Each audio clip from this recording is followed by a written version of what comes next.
folks, Abby here from Cusco, Peru, where it is Tuesday, the 7th of February of 2023, and I'm going to run through the top news stories and state of affairs here fairly quickly. I've got another video longer coming out that's taking a little bit longer to edit than I had hoped. That is an in-depth dive into the relationship between the train line to Machu Picchu and the people who live along it, which I think a lot of people will find very interesting. I certainly find it interesting, and it turns out that a lot of people just don't know that history, including people here in Peru. So anyway, major events. The big news that I'm not sure if I mentioned the other day, I think I probably did, is that the federal government has placed 7 regions or departments, similar to states, in Peru under a state of emergency for 60 days, and Cusco is one of them. And in general, what this means is that certain constitutional rights are suspended, but they usually aren't acted upon, and those include right to assembly and habeas corpus, as in the inviolability of your home and your person, and a number of those things. Those can be acted, not the same warrant process isn't required in order to intervene as under other circumstances, and that almost never amounts to anything at all. During the pandemic lockdowns, that meant that sometimes people's houses were raided if they were running like illicit bars or something, is mostly what that has amounted to. There hasn't been anything of that nature yet in the current states of emergency. So the major thing that is at issue with the states of emergency, and the major things that people are talking about, and the major reasons why they have declared a state of emergency in the regions that they have, is because it allows the Peruvian military, the armed forces, to act domestically in support of the national police, the Peruvian National Police, the PNP, Policía Nacional del Perú. And that is the way that it normally works. And that is how it works in all of the regions under state of emergency right now, except for Puno, where it is the reverse, where the PNP will be acting in support of the military. So what that means is, in Puno, it is martial law, and it is an active conflict zone, and all of that sort of thing. And Puno is on the border with Bolivia. It is on the shores of Lake Titicaca, and it is very, very rich in copper and also lithium. And there are a lot of mining companies there. There's also some manufacturing, and also reportedly some smuggling and non-copyright production of goods. So that's sort of what industrially Puno is largely known for. There is tourism there to an extent on Lake Titicaca, which is the world's largest and highest, the highest navigable body of water.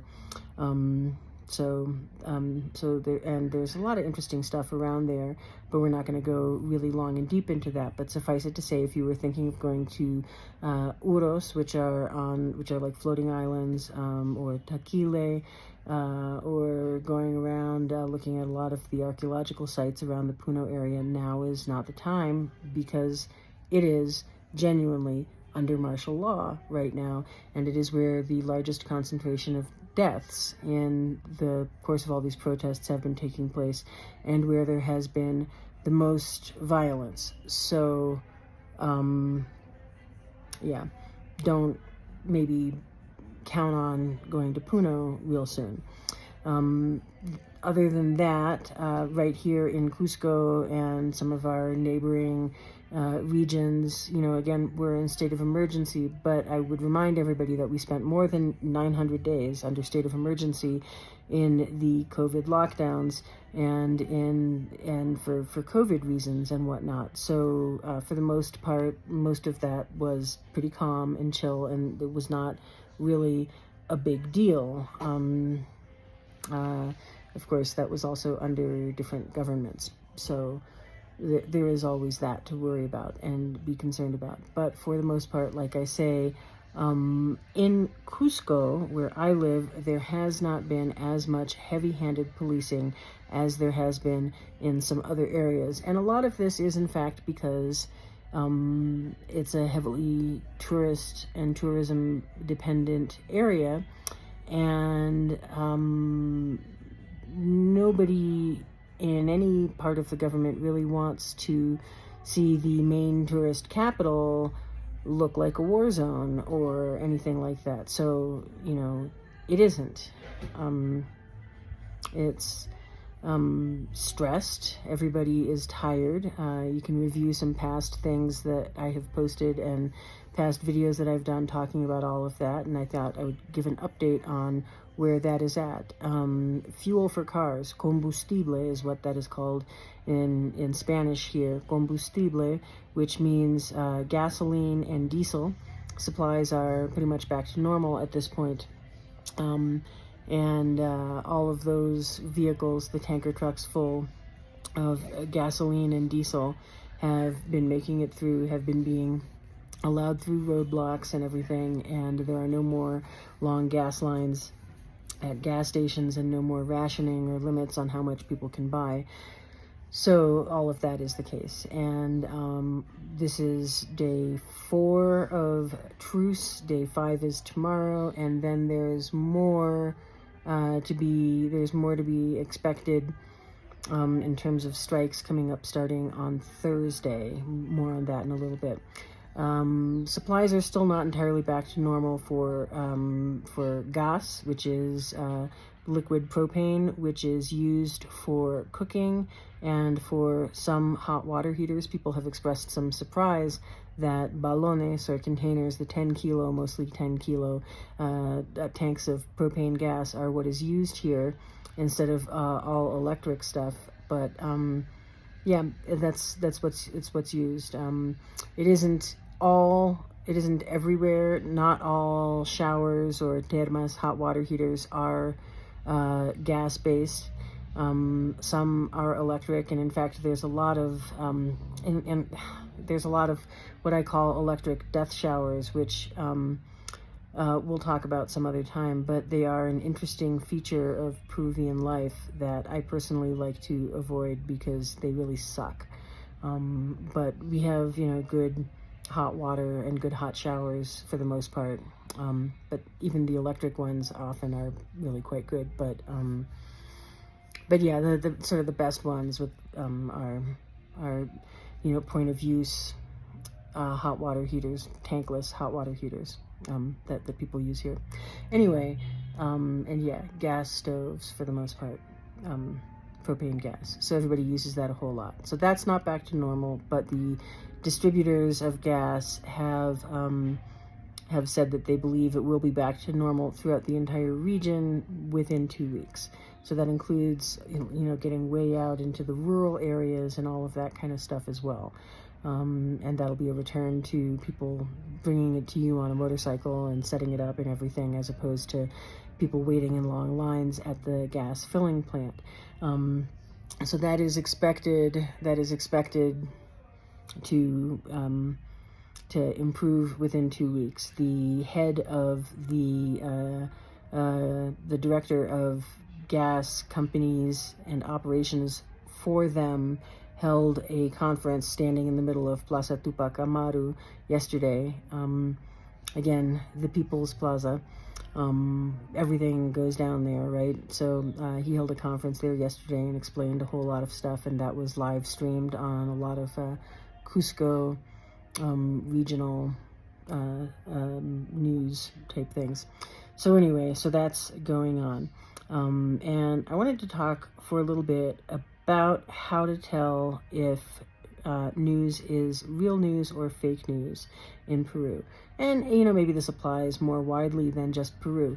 But I'm going to talk a little bit about it, and I'm going to say what I'm going to say because starting last night, a rumor started going around that trains were running to Machu Picchu and everything was back to normal. and that is not really the case. What does appear to be the case is that at some point since the last time they published an update, Peru Rail's Facebook account got hacked, and some interesting and false publications were made there, and now it is they don't have control of it again yet, and it has been posting pornographic content. So the word is out that it's been doing fake news, but for a while that was not the case. So anyway, so that's pretty interesting. So that at that point, an announcement was made that they were going to be running tourist trains again and all of that sort of thing. But you couldn't confirm this on their website or on the website for any major newspapers or TV stations or anything like that. You couldn't confirm this on tourism bureau websites or social media. You couldn't confirm it, in fact, anywhere. So that was not looking so good. Then this morning, a notice went out that people weren't sure if it was true or not. It looked authentic, but it wasn't up on all of the social media yet for FETRANSA, which is Ferrocarriles Transandinos, which is the company that actually operates the rail lines, and then other companies run trains on them. This is complicated, and again, it's going to be interesting if you want to go watch the thing that is going to be edited and up soon, but isn't there yet due to the fact that I have been somewhat under the weather, substantially under the weather.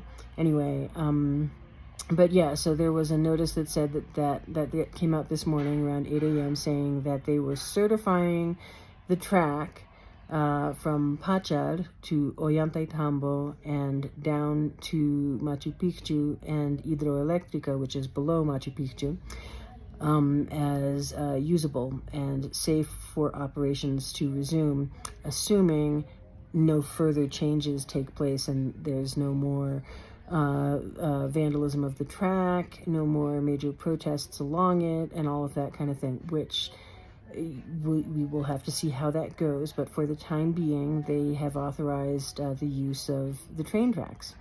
And this comes right on the heels of yesterday, a fair amount of press and attention being given to the people who live in Aguascalientes, or also known as the district of Machu Picchu or Machu Picchu Pueblo. And that is tops about 1,000 people who live there full time, as opposed to who have businesses there and kind of shuttle in and spend some time there and some time in Ollantaytambo or even Cusco or other places around, right? And so they've been cut off for 20 days from supplies of anything coming in, because that's the rail line is the only way to get goods in there, to get stuff in there. There is the possibility of walking along the train lines for several hours, or using improvised transportation along the train lines, like those hand carts from Roadrunner cartoons, which really do exist. And there are some good ones that people have rigged up with motorcycle drivetrains and whatnot that work pretty good. But, it's a risky proposition for a variety of reasons as well, and limited in terms of what it can carry as opposed to a train, right? So anyway, the people from Machu Picchu said that they were denouncing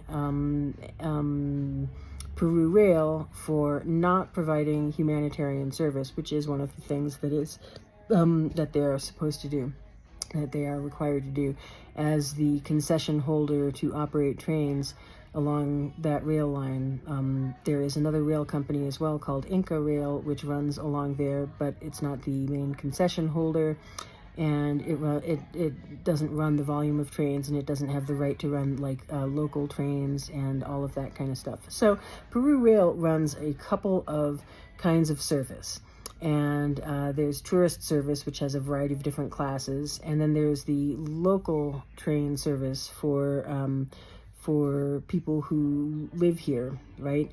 And that is significantly cheaper. We're talking between 5 and 8 soles, so let's say $2 to $5 for your ride, for your pasaje, for what it costs, as opposed to $60 and up for tourist services. Okay, so like $60 to $1,000 for tourist services, depending on what they are. Anyway, yeah, right. So Peru Rail always says, well, we don't make any money off of operating that service, so we can only run it if we are running it with, tourist activity. So, they have a local train that runs at inconvenient off hours, as well as having sometimes some cars that are for local use that have that other pricing and whatnot, that sometimes will run along with other scheduled trains that are tourist trains and everything. They make what one presumes is a comfortable profit off of doing this, especially considering a number of things that will be discussed further in that other video that is still being edited. Anyway, so as I say, at 8 o'clock this morning, nobody had published anything about anything resuming and all of that sort of stuff. So what was circulating wildly was a lot of speculation and a lot of fake news. Literal fake news, like falsified press releases that were not actually what they purported to be. So when you see something like this, you have to look at it and say, oh, does this match all of the press releases we usually see? Is this signed and stamped and sealed, right, by somebody who really is in authority to issue these press releases? Did it come from the official source? Is it on their website? Is it on their social media? Has their social media been hacked and is now posting pornographic stuff? You have to look at all of these things in order to really have a clear picture of what's going on. And just checking news channels isn't enough, because they can be taken in by some of this as well. So you need to go directly to the sources as much as possible. And this can involve even things like calling up somebody who works at a particular train station and saying, hey, what have you heard? What's the word, right? And those are folks whose jobs depend on knowing a lot of that kind of stuff. So that's where you're going to get more exact information. And finding this in English is going to be particularly challenging, and all of this kind of stuff. So there's a lot of complexity in figuring out what is and is not fake news. And this is certainly exhausting if you have decided, for some reason that now escapes me, to try to provide updates in English about everything that's going on here. It seemed like a good idea at the time. Now it seems like, it's still a good idea. Somebody really needs to do it. And so I guess I'm your huckleberry, right?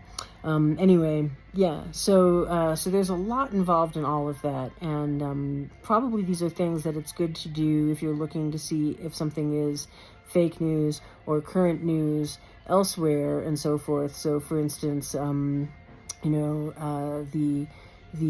heartstring pulling picture of a dog finding an earthquake victim, which is apparently not from the current horrible, more than 5,000 people dead earthquake in Turkey and Syria, is apparently from someplace else. And why do people delight in spreading this stuff around and going viral with fake news? I don't know, but it is a thing that people really enjoy doing.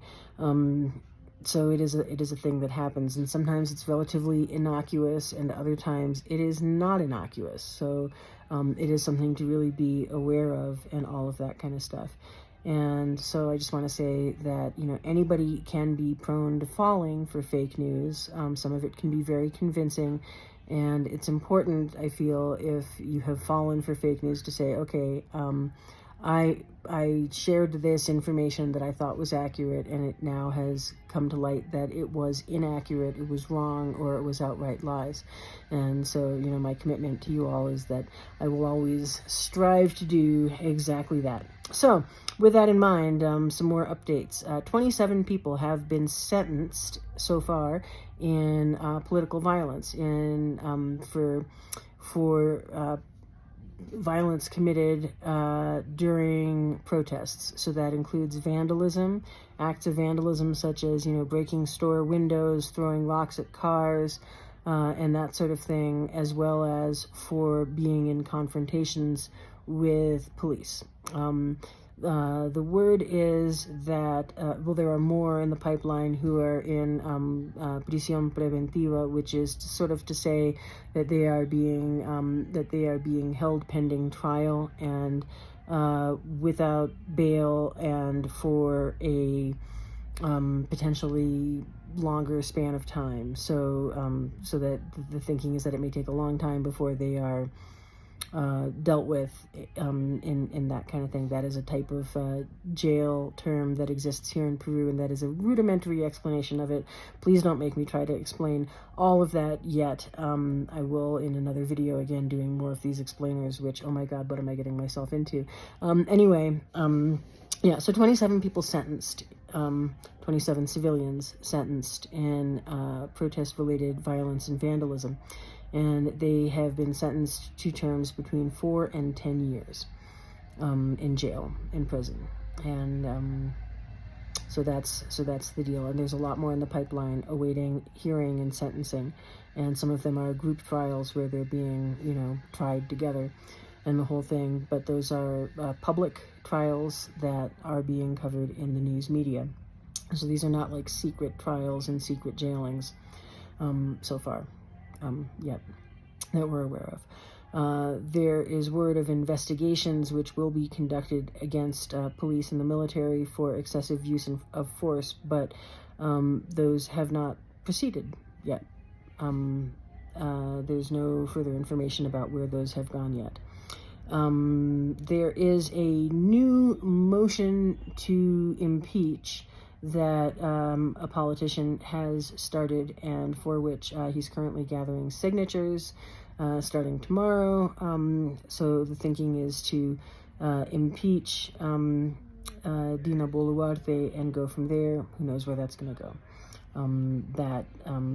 The prior one that has been brought has already failed, so this would be the second, number 2. So that is going on, and that is the deal. So we'll have to keep following that and see where that goes. And one thing that has happened as well with all of the national tourism, domestic tourism, so that's people from Peru traveling around Peru, because right now it's summer vacation. School is not in session for another few weeks, like almost a month, and about a month. And so this is the time when Peruvians travel around Peru, and normally you see a lot of Peruvians coming to Cusco to visit and see the national wonders and all of that kind of stuff.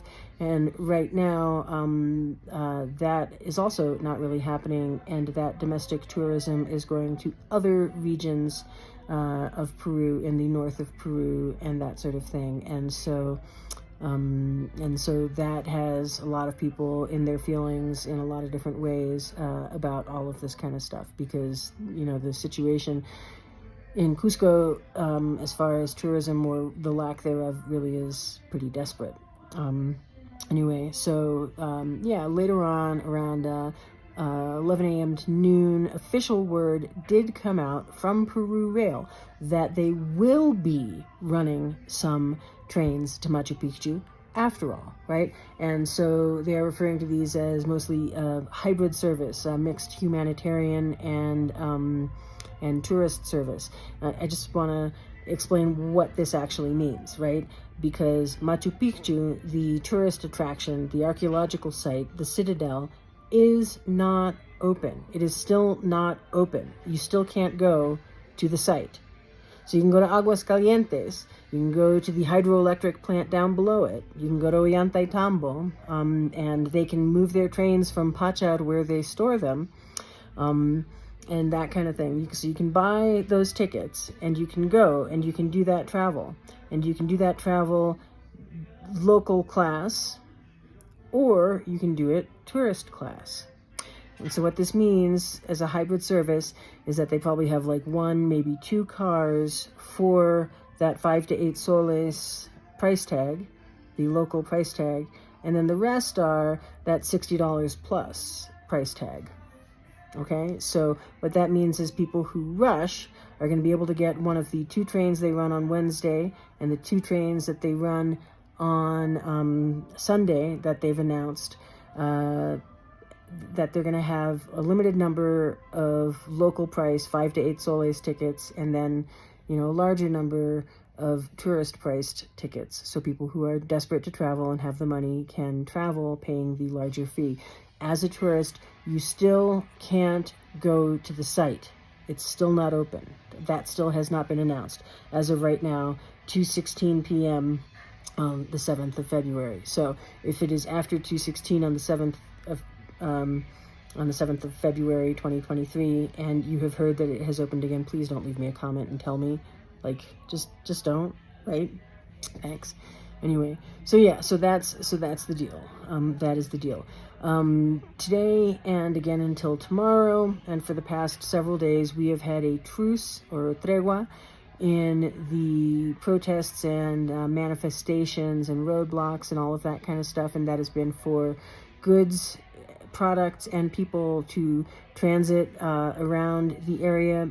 But the word is that it all resumes. Roadblock action and strike action starting tomorrow, and that strike has been called by at least 2 major labor unions, and that means that many other smaller unions will be in support of all of that. And so we'll have to see how that goes. Now people say, well, so then do you know that this strike is scheduled for sure for Thursday and there's going to be no transit and no travel possible on Thursday? Well, you can be pretty sure when those large agencies, when those large unions do it, you can be pretty sure it's going to happen. But the truth is, you don't know until the day of how many people are actually going to agree to participate in the strike action. So it could be that the morning of the day the strike is supposed to happen, all the taxi drivers are like, screw it, I'm driving anyway. It could be that, all the transport drivers are gonna, the day of, say, well, we weren't gonna do anything, but then, the president got on TV last night and said this thing, and I'm so offended, and now we are definitely doing it. So you don't know. You don't know. And you don't know how many people are going to go out and take to the streets, and you don't know where exactly they're going to do it, and you don't know who is going to block roads. And so until the day of, you don't know for sure. But you can use some indicators to tell a lot about what's going to happen. And among these indicators are talking to public transit and taxi drivers. Taxi drivers drive around all day listening to news radio and talking to people, and they know what's likely to happen. And their union also gives them a whole lot of information on all this kind of stuff because it's very relevant to their interests. So that's stuff that is important to know. And I think this is a lot of information already on the state of affairs here in Cusco. And I'm going to just go ahead and post this and check in with everybody again tomorrow. Take it easy. Bye-bye.